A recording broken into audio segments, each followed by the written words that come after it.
It was another cultural shock. I remember that's when I definitely started like acting out. Yeah, I was more curious.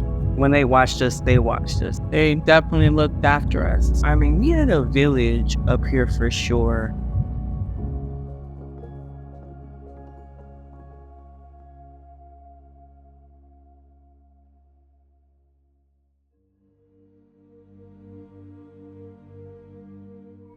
I think we were in Tacoma at first. I know it was Tacoma / Lakewood, then Puyallup. We at first stayed with my Aunt Curlin, in her apartment with my two cousins, Ivory and Gabriel. And I just had fun with Gabriel and Ivory. I remember Ivory always being with John and having fun. He was kind of quiet. With Gabriel, he was always like the fun cousin, I think because of us like being uprooted once again and moving to Washington, I feel like that's when I definitely started like acting out.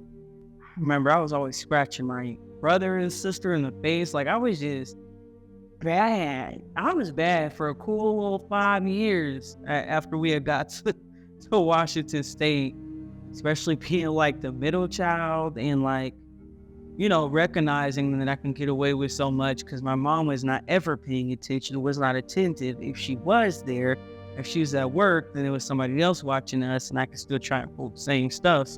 I was getting whooped like every day, every other day, and just expecting it because like I knew what I did had consequences. Like I had like no fear because I was like the worst had already happened, you know what I'm saying? Like, what is the paddle gonna do? What is a wooden stick gonna do? But yeah, Seattle, Washington was another cultural shock for sure. It was another shift, another change, pace of life. I do remember being concealed in the house all the time though. And I know with like 3 kids or like 4 kids at the time in the house, it being hard to get out and go everywhere. In my Aunt Curlin's house, I remember always being in the house. And it's like, what else do you expect kids to do but get into some shit? So I remember being there. There was like never nothing to do. I wasn't in school. We weren't in school. It was just like we were always home, concealed to the house. Yeah, I was more curious. I was curious in like everything. I explored everything. I remember like Q-tips, sticking a Q-tip in my ear just because I saw someone doing it and like messing with my eardrum. I remember doing weird stuff like just like that. Like I was curious and everything. Like it was a new place for my mom, so probably she didn't know where, all the places to go or where to go to take her kids out for some stimulation. But like, just felt lost with her. And she was also processing a whole lot, way more than, we were. And she, tried to protect us as much as she could from all that. But it was, I feel like another triage spot. We were all just waiting, bored as kids, while, my mom processed what she could and figured it out.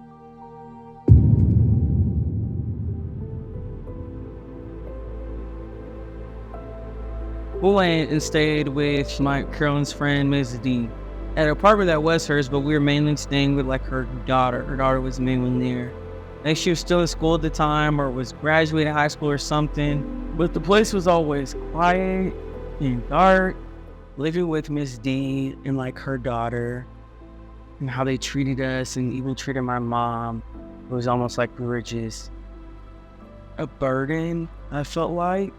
And they just, I don't know, didn't care about like our well-being, whatever nurturing we needed at that time as like kids or as an adult and coming out of the situations we just came out of. They could have gave us a little more TLC, a little more respect, and a little more, consideration when having us in their space.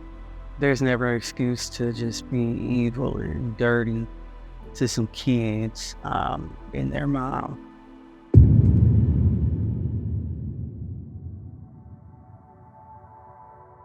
While mom was working and Pam was babysitting us and Carla was babysitting us, and I remember still going over there as my mom started getting back into the work field, and I think she had taken some classes.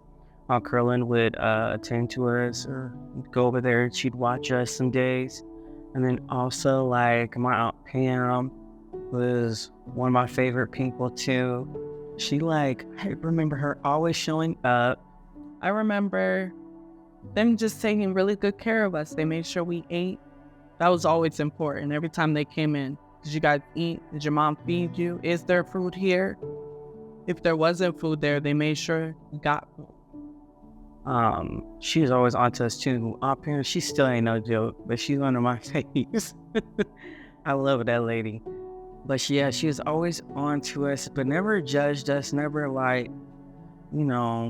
talk bad about us or to my mom. Like, she was still an aunt to my mom to where she tried to hold her accountable, especially when it came to us, the kids, but she always made sure we were taken care of. She never complained about it either. I remember us all riding in her Honda with those one electric seat belts. Once you close the door, it clicks on back towards you. We had a lot of fun with her. So I made sure we were fed, we were good. Made sure we were always acting right when we were with her. That's something we always need a reminder of. We would cut up. So they definitely looked after us and cared about us and our well-being.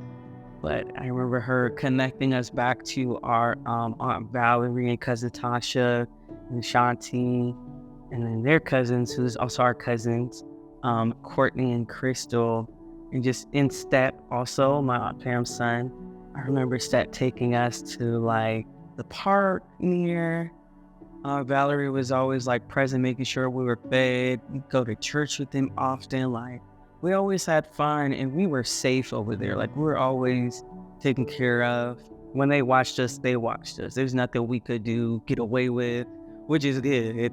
But I still one of the places I feel very much safe. And I remember like for holidays, like my cousin Gabriel, he would come pick us up to take us to Aunt Curlin's. So we would, have holiday dinners there. And then like my cousin Dion, Aunt Pam, still Uncle Jerome, like they'd all visit us sporadically and like bring us gifts whenever they saw us, like just always thinking about us. And we always appreciated seeing them. Like, we would get so excited when we had visitors, especially when our family visited us. It was just always special because we always wanted to stay connected with our family.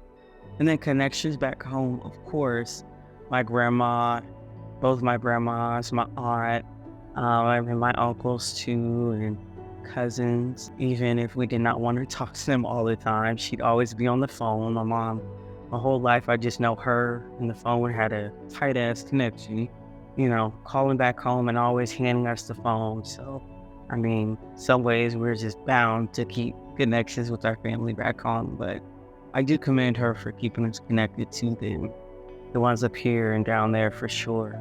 It's like we tried to stay connected, especially my mom. My mom did a good job of like keeping us connected and grounded with our family here and back home.